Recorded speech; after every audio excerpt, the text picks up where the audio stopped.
یا اللہ۔ حضرت فرید الدین عطار رحمۃ اللہ تعالی علیہ نا، یہ صاحب تذکرۃ الاولیاء، اتنے اللہ تبارک و تعالیٰ کے قریبی لوگوں میں سے ہوئے ہیں کہ پھر انہوں نے نا مقربین کی لسٹ بنائی، یعنی تذکرۃ الاولیاء لکھی، اللہ کے بندوں کے حالات انہوں نے جمع کیے۔ یہ عطار تھے، عطر بیچتے تھے۔ عطر کا کاروبار ایک مہنگا کاروبار ہے۔ عرب شریف میں اللہ تعالیٰ ہم سب کو زیارت نصیب کرے تو سونے والی دکان کے ساتھ عطر کی دکان ہوتی ہے، یعنی اتنا کرایہ وہ بندہ دے رہا ہے اتنا یہ دے رہا ہے۔ اتنا مہنگا بزنس ہے کہ لوگ اسے سونے چاندی کے برابر جانتے ہیں۔ بڑا مہنگا کاروبار تھا۔ فرماتے مہنگی مہنگی خوشبوئیں میں نے سجائی ہوئی تھیں۔ ایک دن ایک درویش بابا جی آ گئے تو 2 4 5 بوتلیں انہوں نے دیکھی، خوشبو لینی تھی۔ تو جو اچھے سیل مین ہوتے ہیں یہ گاہک کو جانے نہیں دیتے۔ فرماتے ہیں میں نے بھی آگے بڑھ کے بابا جی سے کہا، جب انہوں نے دیکھ لی کافی چیزیں تو میں نے آگے بڑھ کے کہا کہ بزرگوں کیا چاہیے، مجھے حکم کریں میں دیتا ہوں، کیا دیکھ رہے ہیں، کون سی خوشبو چاہیے؟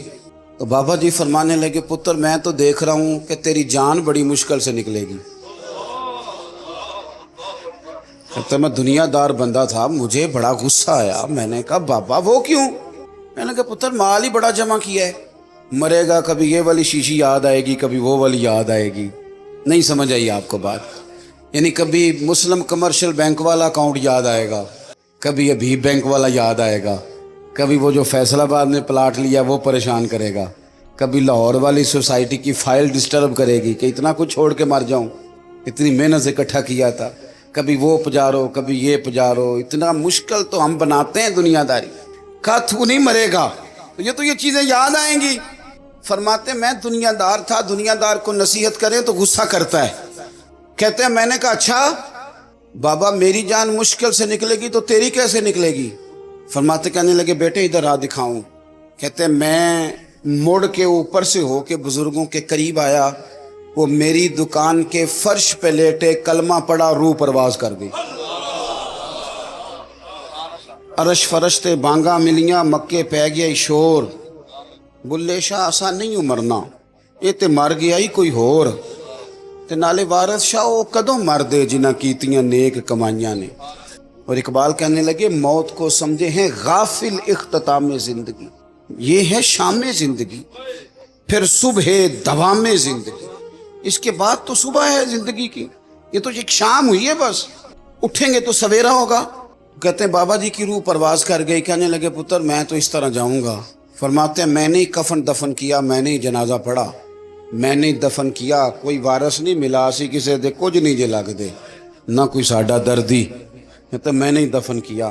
پھر اس کے بعد مجھے مسئلے کی سمجھ آ گئی، پھر بعد میں سمجھ آ گئی مال وارثوں کا ہے، آج بھی وارثوں کا ہے، کل بھی، یہ پکی بات۔ اور وارث اپنی اپنی طبیعت کے ہیں، اپنے اپنے مزاج کے ہیں۔ ہو سکتا ہے آپ کا محنت کا مال وہ ہفتوں میں ضائع کر دیں، اپنی اپنی طبیعت کے ہیں نا وارثین۔ ہو سکتا ہے آپ کی بڑی بنائی ہوئی چیزیں وہ چند منٹ لگائیں، گیا سارا کچھ۔ تو بہت سارے معاملات میں اگر ہماری توجہ ہو کہ ہم نے جانا ہے اور ڈائریکشن ٹھیک ہو تو پھر موت کا کوئی خوف، پھر تو تیاری ہے۔ حدیث بخاری دیکھیے گا، حضرت ابو ہریرہ رضی اللہ تعالیٰ عنہ بھی حدیث کے راوی ہیں، اور ایک مقام پہ اسی حدیث کو حضرت انس بن مالک رضی اللہ تعالیٰ عنہ نے بھی روایت کیا ہے۔ ایک خاتون حضور کی بارگاہ میں آئیں اور عرض کی یا رسول اللہ صلی اللہ علیہ وسلم مجھے مرگی کا مرض ہے، یہ بڑا اعصابی مرض ہوتا ہے، جسمانی امراض بھی بڑے مشکل ہوتے ہیں، مرض تو اللہ معاف کرے کوئی بھی ٹھیک نہیں، لیکن یہ جو اعصابی مرض ہے نا یہ ایک بہت بڑا مشکل مرحلہ ہے کہ آپ کا دماغ کنٹرول میں آ جائے۔ تو مرگی کا مرض بندے کو بے ہوش کر دیتا ہے، اعصاب کنٹرول کر لیتا ہے، جسم بھی قبضے میں آ جاتا ہے، اور پھر خاتون ہو تو ویسے ہی حوصلہ کم ہوتا ہے۔ عرض کرتی ہے حضور مجھے مرگی ہے، میں بڑی تکلیف میں ہوں، میرے لیے دعا کر دیں۔ تو حبیب پاک صلی اللہ علیہ وسلم سب کے لیے دعائیں فرماتے تھے، پر آج حضور نے ایک انوکھی بات ارشاد فرمائی۔ حضور فرمانے لگے اگر تو کہے تو دعا کر دیتا ہوں، اللہ شفا دے گا، اور اگر تو کرے صبر، اس کا معنی کیا ہے کہ مرگی کے ساتھ ہی گزارا کرے۔ نہیں سمجھ آ رہی بات کی؟ مرگی کے ہم مانتے نہیں، ویسے مرض جو آتا ہے نا وہ جاتا کم ہی ہے، گزارا اس کے ساتھ ہی کرنا پڑتا ہے۔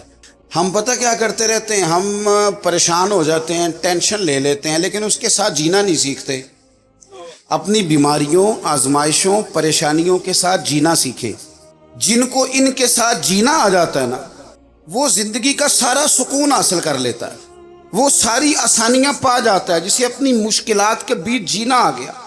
اور جب بیچارہ دل چھوڑ کے بیٹھ گیا، اوہو بس یہ آخری ٹینشن ہے، اس کے بعد مر جانا ہے، گیا کام سے۔ مشکلات ہی تو ایک ایسا وقت ہوتا ہے جہاں انسان کی صفائی بھی ہوتی ہے، وہ نکھر بھی جاتا ہے، تربیت بھی ہو جاتی ہے، اور ایک اچھی ٹریننگ اس کی ہوتی ہے، پھر اگلے مرحلے اس کے لیے آسان ہو جاتے ہیں۔ حضور نے فرمایا اگر تو کہے دعا کرتا ہوں اللہ شفا دے گا، اور اگر تو کرے صبر، گویا اس کے ساتھ ہی گزارا کرے، تو پھر کیا ملے گا؟ حضور فرمانے لگے رب حساب نہیں لے گا، بغیر حساب کے جنت عطا کرے گا۔ ہم سے ویسے پوچھا جائے تو ہمیں شفا ہی چاہیے، کیونکہ یؤمنون بالغیب کے جو معاملات ہیں نا، ان پر یقین رکھنا کامل لوگوں کا طریقہ ہے۔ کہا آپ بتائیں شفا کے جنت، تو صحابہ کہتے ہیں ایک منٹ نہیں لگایا بی بی نے سوچنے پہ، عقیدہ پختہ تھا نا، انہیں پتہ تھا کہ دراصل ہمارا فائدہ یہ ہے کہ ہماری آخرت ٹھیک ہو، بچ جائیں۔